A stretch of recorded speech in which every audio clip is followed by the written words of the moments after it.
Chapter 10. The Voyage.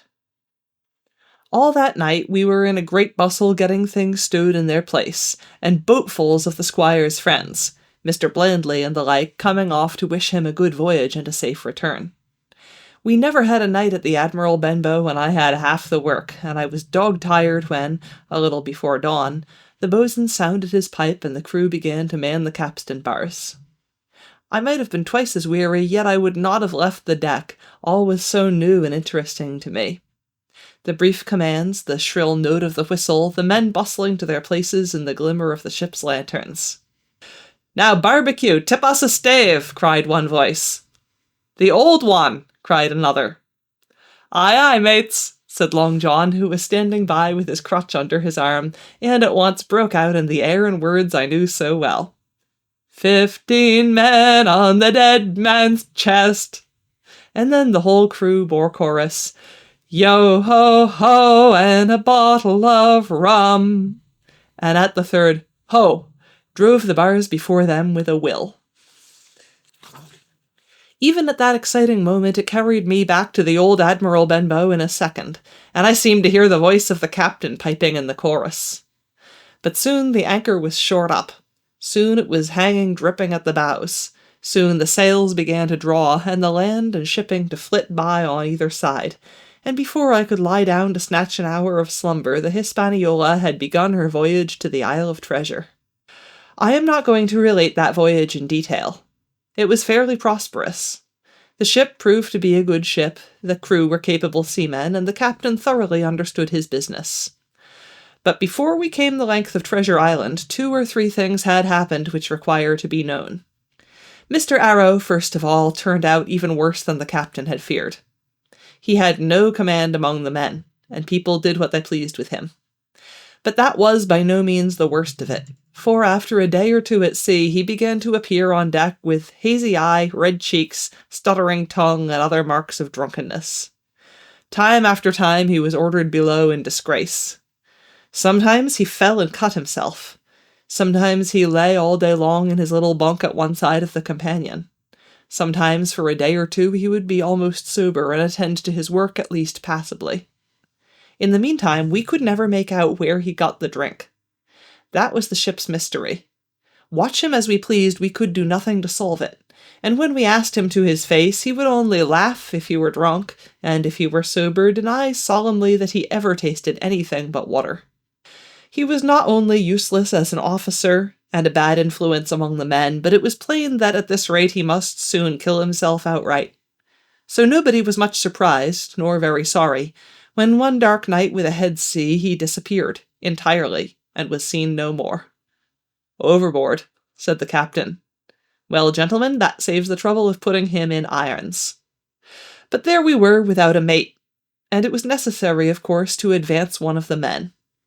The boatswain, Job Anderson, was the likeliest man aboard, and though he kept his old title, he served in a way as mate.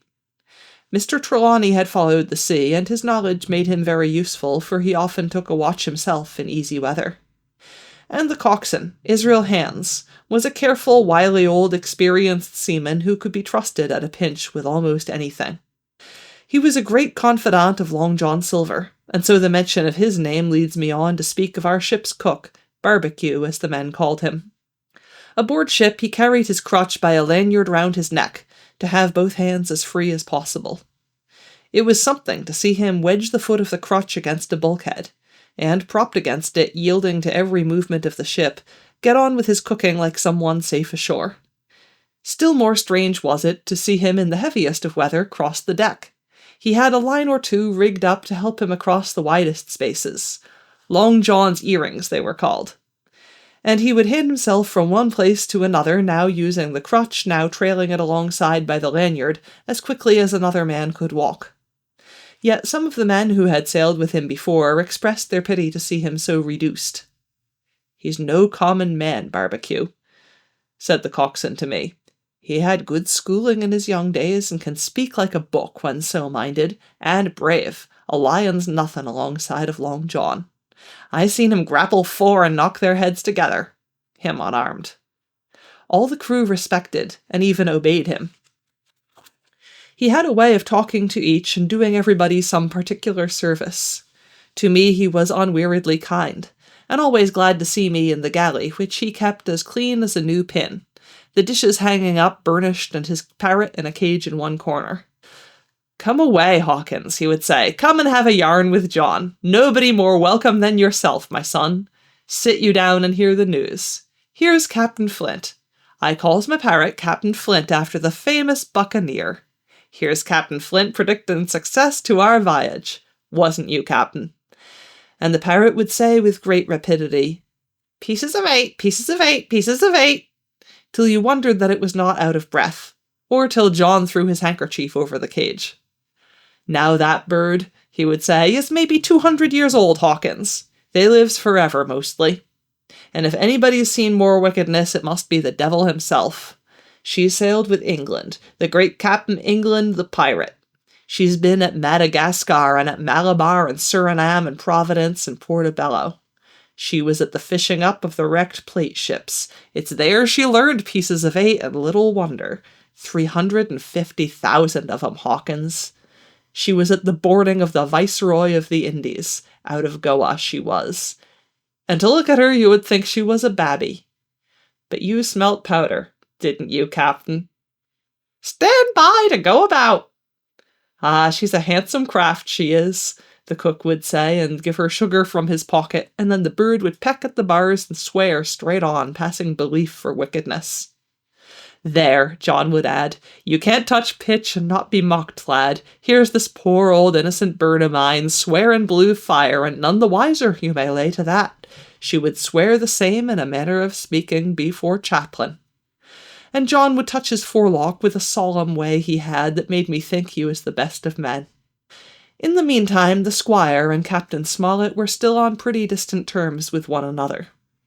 The squire made no bones about the matter. He despised the captain. The captain, on his part, never spoke but when he was spoken to. And then sharp and short and dry and not a word wasted. He owned, when driven into a corner, that he seemed to have been wrong about the crew, that some of them were as brisk as he wanted to see, and all had behaved fairly well. As for the ship, he had taken a downright fancy to her. "She'll lie a point nearer the wind than a man has a right to expect of his own married wife, sir. But," he would add, "all I say is we're not home again, and I don't like the cruise." The squire at this would turn away and march up and down the deck, chin in air. "A trifle more of that, man," he would say, "and I shall explode." We had some heavy weather, which only proved the qualities of the Hispaniola.